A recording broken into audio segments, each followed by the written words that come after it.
പരിശുദ്ധ പരമ ദിവ്യകാരുണ്യത്തിന് എന്നേരവും ആരാധനയും സ്തുതിയും പുകഴ്ചയും ഉണ്ടായിരിക്കട്ടെ.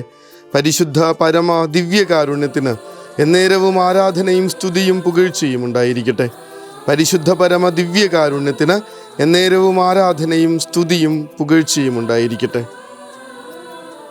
കർത്താവിൻ്റെ അടുത്ത് ശിഷ്യന്മാർ വന്ന് ചോദിക്കുന്ന ഒരു ചോദ്യം, കർത്താവെ ഞങ്ങളെ പ്രാർത്ഥിക്കാൻ പഠിപ്പിക്കണേ എന്നുള്ളതാണ്. വലിയ സന്തോഷം തോന്നുന്ന ഒരു ആഗ്രഹമാണിത്. കർത്താവിൻ്റെ അടുത്ത് ശിഷ്യന്മാർ അധികം ആഗ്രഹങ്ങളോ ആവശ്യങ്ങളോ അവതരിപ്പിക്കുന്നതായിട്ട് നമ്മൾ കാണണില്ല. രണ്ട് കാര്യങ്ങളാണ് പ്രത്യേകമായിട്ട് ചോദിക്കുന്നത്. ഒന്നാമത്തെ, കർത്താവെ ഞങ്ങളുടെ വിശ്വാസം വർദ്ധിപ്പിക്കണമേ. രണ്ടാമത്തേത്, കർത്താവെ ഞങ്ങളെ പ്രാർത്ഥിക്കാൻ പഠിപ്പിക്കണമേ. നമ്മുടെ അടുത്തൊക്കെ വന്നിട്ട് നമ്മുടെ പിള്ളേരെ എന്താ ചോദിച്ചുകൊണ്ടിരിക്കണേ? ആലോചിക്കേണ്ട കാര്യമാണേ. കർത്താവിൻ്റെ അടുത്ത് അവൻ്റെ ജീവിതം കണ്ടിട്ട്, അവൻ്റെ പ്രാർത്ഥന കണ്ടിട്ട്, അവൻ്റെ വാക്കുകൾ കേട്ടിട്ട്, അവൻ്റെ ജീവിത രീതി കണ്ടിട്ട് ശിഷ്യന്മാർ വന്ന് ചോദിക്കണത് പ്രാർത്ഥിക്കാൻ പഠിപ്പിക്കണേ എന്നുള്ളതാണ്. കർത്താവ് ചെയ്ത അത്ഭുതങ്ങളൊക്കെ ഇവർ കാണുന്നുണ്ട്. എന്നിട്ടും കർത്താവിനോട് തങ്ങളുടെ ജീവിതത്തിലേക്ക് വേണ്ടി എന്തെങ്കിലും അത്ഭുതം പ്രവർത്തിക്കാനല്ലല്ലോ അവർ ആവശ്യപ്പെടണേ. അതിൽ കൂടുതലായിട്ട് കർത്താവിൽ അവർ കണ്ടത് ഈ പ്രാർത്ഥനാ ചൈതന്യമായിരുന്നു, ഈ വിശ്വാസത്തിൻ്റെ ആഴമായിരുന്നു. അതുകൊണ്ട് ചോദിക്കുന്ന ചോദ്യം ഇതാണ്, കർത്താവെ ഞങ്ങളെ പ്രാർത്ഥിക്കാൻ പഠിപ്പിക്കണേ. ചില മനുഷ്യരൊക്കെ വന്ന് നമ്മളോട് പൈസ കടം തരുമെന്ന് ചോദിക്കുമ്പോൾ എൻ്റെ ഉള്ളിൽ വരുന്ന ഭാരം പൈസ ഇല്ലാത്തത് കൊണ്ടോ ഇവരെ സഹായിക്കാനായിട്ട് താല്പര്യമില്ലാത്തത് കൊണ്ടോ അല്ല. എന്തുകൊണ്ടാണ്? ഇവരുടെ പ്രയാസങ്ങൾ മാറാൻ വേണ്ടി ആദ്യം പ്രാർത്ഥനാ സഹായം ചോദിക്കാത്തത് എന്നുള്ളതാണ്. എൻ്റെ ജീവിതത്തിൻ്റെ ഒരു പ്രാർത്ഥനാ ചൈതന്യം കാണാത്തത് കൊണ്ടല്ലേ എന്നുള്ളൊരു സങ്കടമുണ്ട് ആ സമയത്ത്. ഒരു പ്രയാസം വരുമ്പോൾ ഒരു മനുഷ്യന് ഓടി വന്ന തലയിൽ കൈവച്ചൊന്ന് പ്രാർത്ഥിച്ചേ ശരിയാവുമെന്ന് പറയുകയാണെങ്കിൽ എൻ്റെ ട്രാക്ക്, എൻ്റെ വഴി കൃത്യമാണെന്നുള്ളതാണ് അതിൻ്റെ അർത്ഥം. നേരെ മറിച്ച് അത് പറയണതിന് മുൻപ് ഒരു 1000 രൂപ ഒന്ന് സഹായിക്കുമെന്ന് ചോദിക്കുകയാണെങ്കിൽ എനിക്ക് എവിടെയോ തെറ്റിപ്പോയിട്ടുണ്ട്. നമ്മുടെ മക്കൾ എപ്പോഴാണ് നമ്മളോട് വന്ന് പ്രാർത്ഥിക്കാൻ പഠിപ്പിക്കണേന്ന് പറഞ്ഞിട്ടുള്ളത്?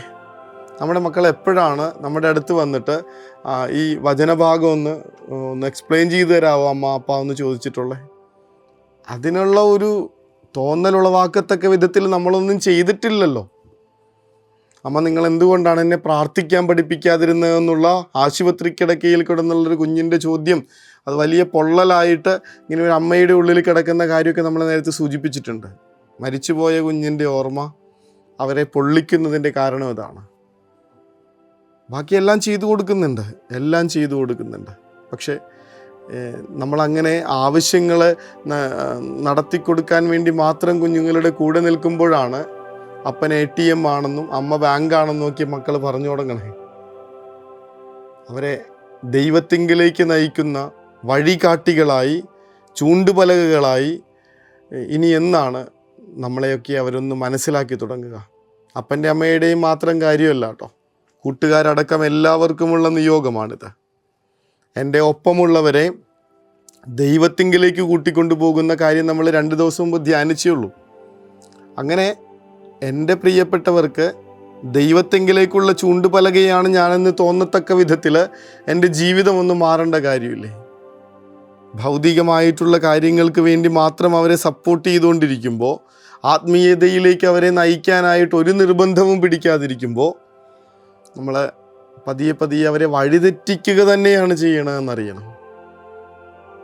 ഓരോരുത്തരും നടക്കേണ്ട വഴിയെ, ഇഷ്ടമുള്ള വഴിയെ അവർക്കിഷ്ടമുള്ള വഴിയെ അവരെ കൊണ്ടുപോകുന്നവനല്ല. നേരെ മറിച്ച് അവർ നടക്കേണ്ട വഴിയെ നിർബന്ധിച്ചിട്ടാണെങ്കിലും അവരെ നടത്തുന്നവനാണ് നേതാവെന്ന് പറയാറുണ്ട്. കൂട്ടുകാരും പ്രിയപ്പെട്ടവരും മാതാപിതാക്കളും അച്ഛന്മാരും സിസ്റ്റേഴ്സും കാറ്റഗിസം ടീച്ചേഴ്സും ഒക്കെ ഇങ്ങനെ ആത്മശോധന നടത്തേണ്ട ഒരു കാര്യമാണിത്. എൻ്റെ അടുത്ത് വന്ന് എപ്പോഴാണ് കൂടെയുള്ളവർ പ്രാർത്ഥനയെക്കുറിച്ച് സംസാരിച്ചിട്ടുള്ളത്? എപ്പോഴാണ് വചനം വ്യാഖ്യാനിച്ചു തരാൻ പറഞ്ഞിട്ടുള്ളത്? എപ്പോഴാണ് കർത്താവിൻ്റെ കൂടെ ഇരുന്ന് പ്രാർത്ഥിക്കാനായിട്ടൊന്ന് പോയാലോ എന്ന് ചോദിച്ചിട്ടുള്ളത്? ഫുഡ് കഴിക്കാൻ പോകാമെന്ന് ചോദിക്കാനായിട്ട് നമ്മുടെ അടുത്ത് ആളുകൾ ഒരുപാട് പേര് വരുന്നുണ്ട്. അവരുടെ കുറ്റമൊന്നുമല്ല, അതിനകത്താണ് പ്രയോറിറ്റി എന്ന് അവർക്ക് തോന്നിയിട്ടുണ്ടാവും. പിന്നെ ലജ്ജ തോന്നിപ്പിക്കുന്ന കാര്യമാണ്, നിർബന്ധമായിട്ടും തിരുത്തപ്പെടേണ്ട കാര്യമാണ്.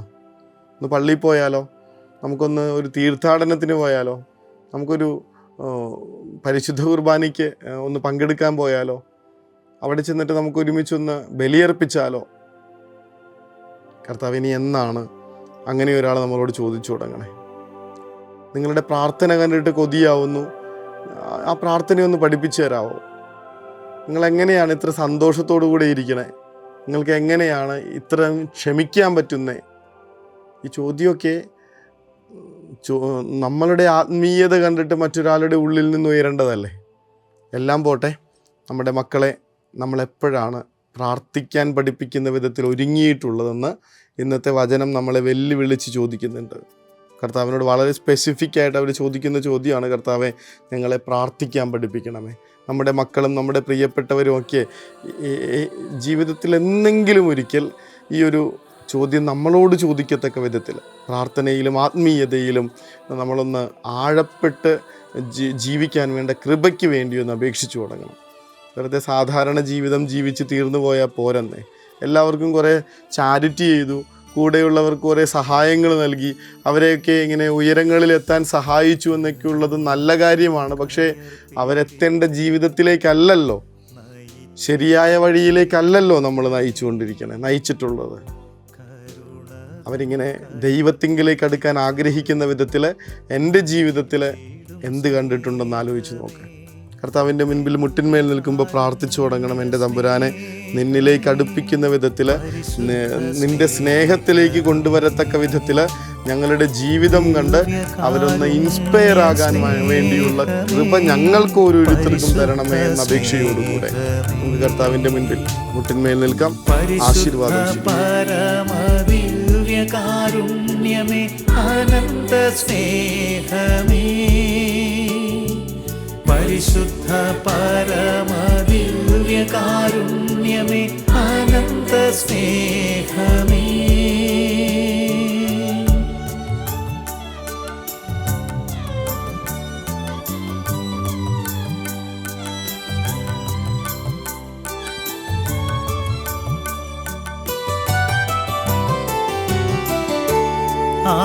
പരിശുദ്ധ പരമ ദിവ്യകാരുണ്യത്തിന് എന്നേരവും ആരാധനയും സ്തുതിയും പുകഴ്ചയും ഉണ്ടായിരിക്കട്ടെ. പരിശുദ്ധ പരമ ദിവ്യകാരുണ്യത്തിന് എന്നേരവും ആരാധനയും സ്തുതിയും പുകഴ്ചയും ഉണ്ടായിരിക്കട്ടെ. പരിശുദ്ധ പരമ ദിവ്യകാരുണ്യത്തിന് എന്നേരവും ആരാധനയും സ്തുതിയും പുകഴ്ചയും ഉണ്ടായിരിക്കട്ടെ. യാത്ര പോയാലോ എന്ന് ചോദിക്കുന്നതിനേക്കാൾ എന്തുകൊണ്ടും മെച്ചമാണെന്നേ നിത്യാരാധനയ്ക്ക് പോയാലോ എന്നൊരാള് നമ്മളോട് വന്ന് ചോദിക്കുന്നത്. സിനിമയ്ക്ക് പോകാമെന്ന് വന്ന് നമ്മളെ ക്ഷണിക്കുന്നതിനേക്കാൾ എന്തുകൊണ്ടും ഭേദപ്പെട്ടതാണ് ഒരു പരിശുദ്ധ കുർബാനയിൽ പങ്കെടുക്കാൻ, ഒരു തീർത്ഥാടനത്തിന് പോകാൻ എൻ്റെ കൂടെ വരുമോ എന്ന് വേറൊരാൾ വന്ന് ചോദിക്കുന്നത്. കുറച്ചുകൂടെയൊക്കെ നമുക്ക് നമ്മുടെ വഴികൾ ഒന്ന് ക്ലിയറാക്കി തുടങ്ങണം. കർത്താവിങ്കിലേക്ക് വഴി നടത്തുന്ന മനുഷ്യരായി മാറാൻ, കൈചൂണ്ടികളായി മാറാൻ കർത്താവെ ഞങ്ങളുടെ ജീവിതത്തെ ഒന്ന് ഒരുക്കണമേ എന്ന പ്രാർത്ഥനയോടുകൂടെ നമുക്ക് ഉറക്കത്തിലേക്ക് പോകാം. സ്വർഗം നമ്മളെ നയിക്കട്ടെ. കരുണതൻ കയർ പിടിച്ച് നയിച്ചിടും സ്നേഹമേ, ദിവ്യകാരുണ്യ സ്നേഹമേ, പരിശുദ്ധ സ്നേഹമേ, പരിശുദ്ധ പരമദിവ്യകാരുണ്യമേ, അനന്ത സ്നേഹമേ, പരിശുദ്ധ പരമദിവ്യകാരുണ്യമേ, അനന്ത സ്നേഹമേ.